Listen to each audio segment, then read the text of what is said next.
Não entendi. Marcos William, tá me ouvindo bem? Ah, Tô ouvindo perfeitamente. Tá, nome inteiro do senhor? Marco Williams Erbas Camacho. O senhor tem direito constitucional ao silêncio, isso não lhe prejudica. O senhor também é conhecido como Marcola? Sou. Playboy? Sim. Narigudo? Não. Não. Magrelo? 40? Não. Bonitão? Não. O senhor é acusado de integrar a organização criminosa Primeiro Comando da Capital. Segundo a denúncia, essa organização fez um setor de advogados e também trouxe para o seio dessa organização um funcionário público por equiparação Luiz Carlos do Condep. Eu vou passar a palavra ao doutor promotor de justiça, ele fará algumas perguntas, na sequência eu passo a palavra ao seu advogado. Doutor promotor? Marcos, bom dia. Bom Você dia. faz parte do PCC? Não. É integrante do PCC? Não. Não. Também não chefiou ou coordenou nenhuma célula jurídica da organização PCC? Nunca coordenei nem chefiei, conforme o Macarrão mesmo já falou, que é a testemunha de acusação.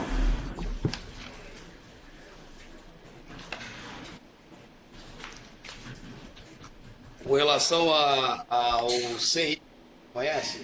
O CI é o Valdeci.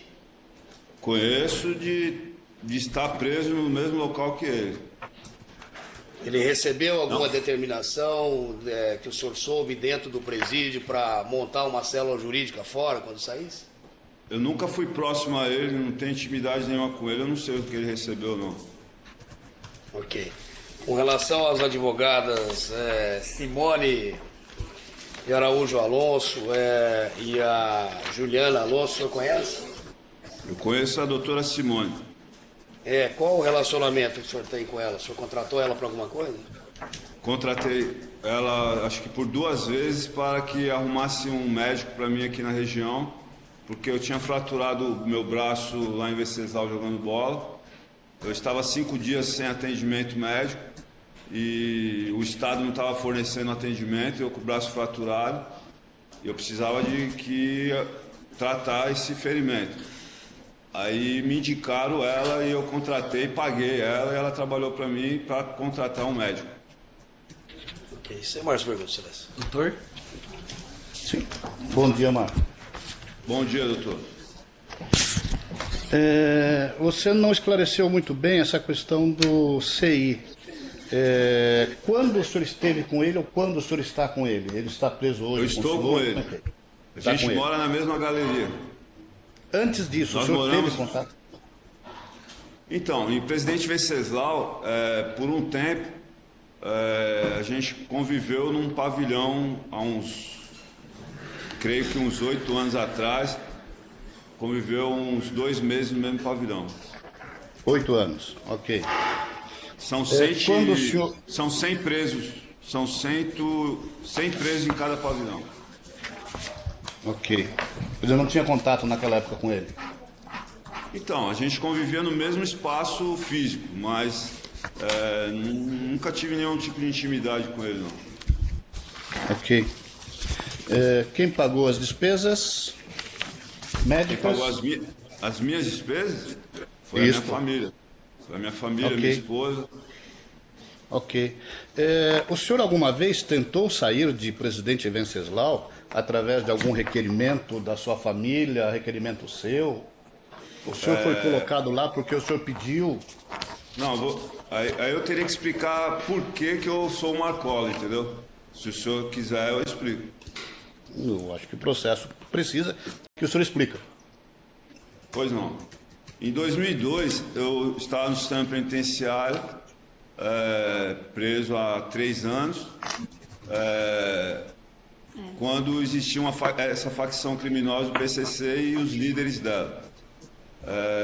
Eu era tipo um inimigo desses líderes do PCC, só que eu, como era um dos considerados na época, um dos maiores assaltantes de banco do estado de São Paulo, esses presos, eles eram obrigados a conviver comigo sem fazer mal a mim, embora morriam mais de 100 presos por ano no sistema penitenciário a mando deles.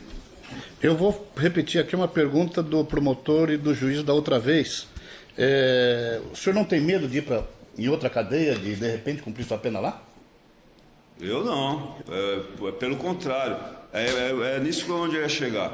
Aí eu tive um problema com esses presos que eram os líderes do PCC, eles mandaram assassinar a minha esposa, assassinaram a minha esposa, doutora Ana Maria, que era uma advogada, e tentaram me matar também, mandaram assassinar a mim. Eu declarei uma guerra contra eles, o sistema penitenciário, cansado de ser oprimido por eles, e ser extorquido por eles, e ser assassinado por eles, com a bel prazer deles, acabou repudiando eles. Quando eles foram repudiados, eu passei a ser visto pelo sistema penitenciário como o líder do PCC, entendeu? Porque já que eu tinha vencido os líderes, que eram o Jair e os outros que existiam, aí o sistema achava que por causa disso eu era o líder deles.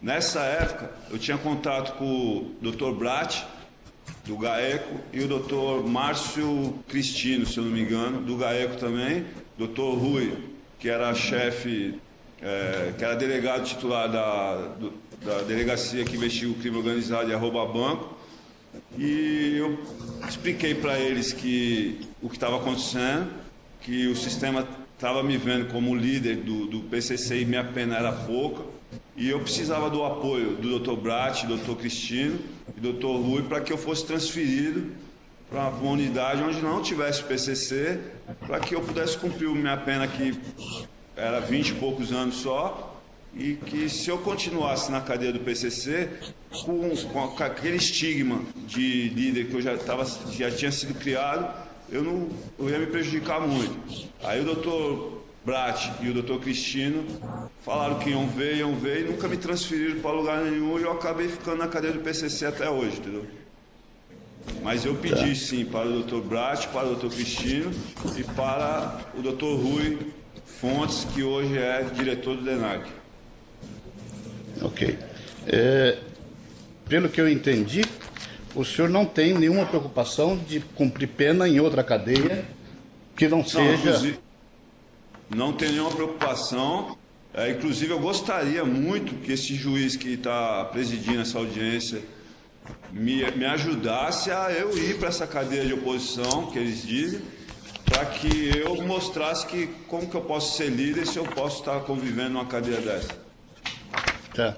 Mas isso dependeria muito desse juiz aí, querer ou não ser um cara justo, entendeu? Ok.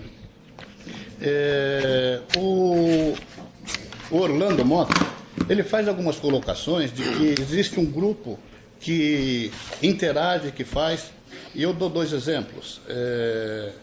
A morte da mulher do Orlando e a morte de um advogado que ele comentou, e que ele disse que o senhor não participou. Como é que isso funcionou? Como é que o senhor soube dessas duas mortes? Como é que o senhor pode narrar? Essa morte desse advogado, eu não sei do que se trata.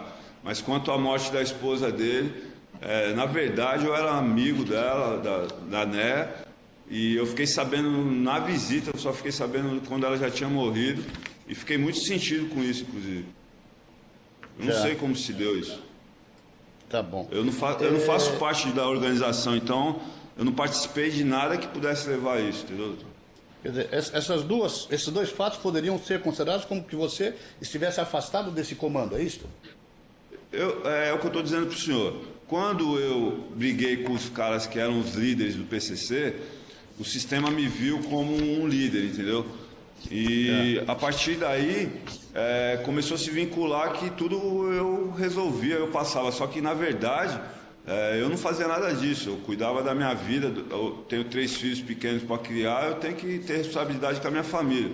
E era isso que eu fazia. Só que em muitos policiais, promotores, eles querem se promover às custas da minha pessoa, às vezes sem prova nenhuma, eles me colocam num processo, que nem nesse caso, por exemplo, uma carta que essa doutora Simone escreveu, direcionada a mim, que não chegou até a mim, que não fala de que eu estou sendo chefe, que eu sou isso ou aquilo, já foi o suficiente para que o delegado que quer se promover, sair de uma comarca obscura como é o presidente Venceslau, me coloca como líder e como voto de Minerva, esse tipo de coisa. Ele tirou isso de uma fantasia da cabeça dele, porque isso não existe em lugar nenhum, não existe nenhuma prova quanto a isso, não existe nada que justifique essa acusação, entendeu, doutor?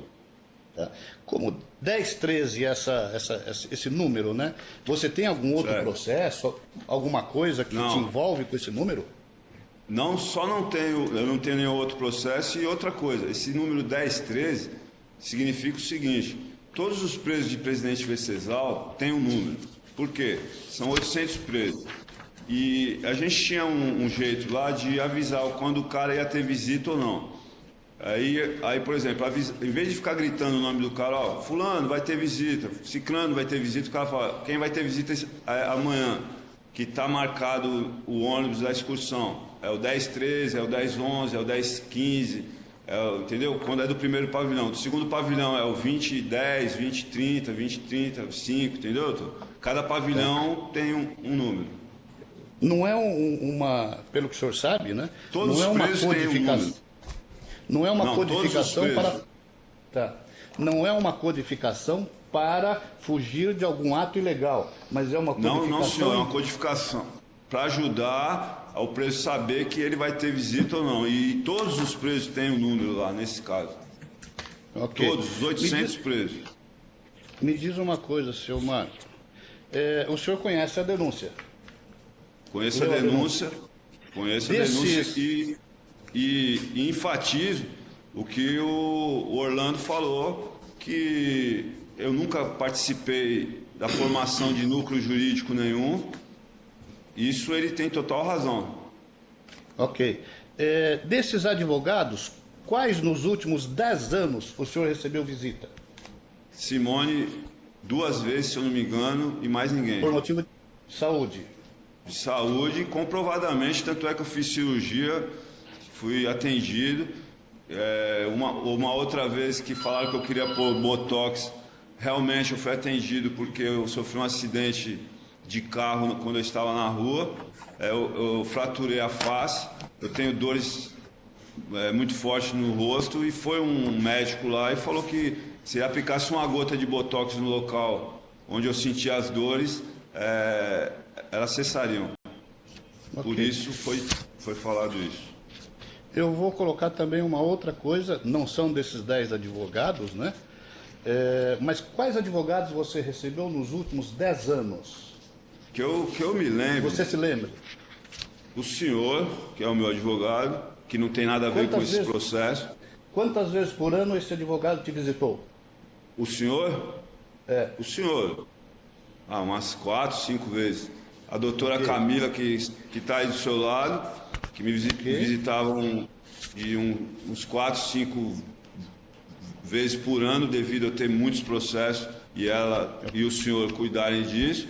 A doutora Odete, que está aí presente aí, que já foi minha advogada há uns 5, 6, 7 anos atrás, 10 anos atrás, que eu saiba só, doutor. Que eu me lembre só. Alguma vez, outros advogados, ou um advogado especificamente, com relação ao homicídio, você recebeu lá em Venceslau 2 para tratar da audiência? Então, que eu me recordo, o senhor mesmo, não me recordo de outros advogados, não. Não tem problema. Porque eu nem gostava de ir nos advogados, para ser sincero, porque nem para falar com o senhor eu não gostava muito disso. O senhor lembra disso, que eu falava isso para o senhor? Porque era muito humilhante. Era muito humilhante, tinha que ser revistado, ficar nu, ficar agachando, levantando. Então aquilo ali me constrangia muito. E eu até pedia para o senhor não ir muito lá falar comigo, se o senhor não recorda. Isso também levava em conta para que não se falasse que você estava mandando recado através do seu advogado? Era uma forma de preservar o seu advogado, se preservar? Não, eu nunca pensei nisso, porque eu nunca pensei que o fato de eu ter um advogado ia me tornar líder de alguma coisa, entendeu, doutor? Porque eu achava que eu teria direito a ter um advogado. Ok. Como é que você pensa a se livrar das suas condenações e sua cadeia? Eu penso que para me livrar das minhas condenações é só ter um advogado e o advogado conseguir juridicamente fazer isso. Mas o que eu penso, principalmente nesse momento, é ser tirado de Presidente Venceslau ir para uma cadeia que dizem que é de oposição ao PCC, sobreviver lá, porque eu quero ver como que o delegado vai depois dizer que eu estou comandando o PCC de dentro da cadeia de oposição. É essa o meu objetivo atual, então, e para isso eu gostaria que o juiz ajudasse também nisso. Vamos esclarecer. Eu acho que não há necessidade de se colocar na cadeia de oposição, porque isso fica um pouquinho pesado. Mas é seu desejo expresso nesse processo que você vá para uma cadeia neutra, onde não tenha nem oposição, nem situação, e que de maneira que você se livre desse estigma. É isso que você quer? Seria perfeito se fosse assim, mas eu estou disposto a ir para qualquer lugar que seja longe do PCC, para que não falem que eu sou líder do PCC. Ok. Doutor, inclusive é o seguinte, os presos que foram daqui para a federal, para os presídios federais, lá também não é uma solução. Por quê? Porque eles estão sendo acusados lá na federal de serem líderes do PCC lá na federal. Então, por isso que eu citei a cadeia de oposição, porque eu acharia muito esquisito o promotor ou o delegado me acusar de ser líder do PCC estando numa cadeia dessa, entendeu? Agora, eu estando numa federal, eu vou continuar sendo acusado de ser líder, entendeu, doutor? Não, a federal é castigo, né? Tudo bem, mas de qualquer maneira, mas o que eu quero dizer não é isso. Eu quero dizer que o fato de eu ir para um presídio desse tipo federal não tira o estigma de eu ser o líder, entendeu? Vou continuar lá sendo considerado o líder. Eu estando numa penitenciária dessas que dizem que é oposição, seria muito difícil o cara ter coragem de me acusar de ser líder do PCC estando numa cadeia dessa, entendeu? Ok. Esse é meu ponto de vista. E você diz quais foram os fatos que te levam a essa conclusão, a essa determinação sua? Porque todos os presos que foram para essas cadeias deixaram de ficar sendo processados como líder, entendeu? Ok. Você vem sendo diversas vezes encaminhado ao RDD e vai de volta porque não se apurou nada. Seriam esses fatos que determinam agora você a tomar essa posição? Embora ultimamente eu estava há mais de 10 anos sem vir para o RDD sob a acusação de ser líder de nada. Então isso já mostra que, se eu fosse líder de alguma coisa, como é que eu ia ficar 10 anos livre de qualquer suspeição, entendeu? Tá. Então essas constantes idas à RDD, essas constantes acusações, te levam a pedir para o Estado para que veja a sua situação prisional e lhe coloque em algum lugar que ele não tenha esse envolvimento de PCC e crime organizado. É isso? Porque como o cara vai me acusar de ser líder do PCC sendo que eu estou na cadeia de oposição? Vai ser difícil para ele, entendeu? Mas é capaz dele me acusar de ser líder da oposição aí, no caso. Ok, deixando bem claro, então. Do jeito que eles são imaginativos, é capaz dele me acusar de ser líder da oposição, entendeu? Deixar bem claro essa situação, que não se trata de correr, não se trata de querer ir para a federal, se trata de problemas que houveram e que de repente te levam a fazer isso. Eu gostaria de ser preservado de alguma forma, como eu pedi para o Brat, doutor Brat, doutor Márcio, doutor Rui, pedi para todas as autoridades que eu tive acesso para que me transferisse, me colocasse longe de qualquer possibilidade de ser visto como líder, é o que eu estou pedindo novamente para esse juiz aí agora. Tá. Uma última pergunta, Marco. Nós estamos aqui tratando de uma célula de advogados dentro do crime organizado PCC, ok? Você teve ou tem algum interesse na manutenção dessa célula, particularmente para você? Nem particularmente, nem de forma alguma, doutor. Veja, o Orlando Mota Júnior, ele foi bem claro nesse caso aí, e ele é o principal testemunha de acusação desse processo, ao dizer que eu jamais me envolvi com isso, eu nunca me envolvi com isso mesmo, porque eu tenho meus próprios advogados particulares, eu não preciso de célula nenhuma, jurídica nenhuma, entendeu? Ok, só isso. Obrigado, excelência. Ganhou alguma? Só isso, Val.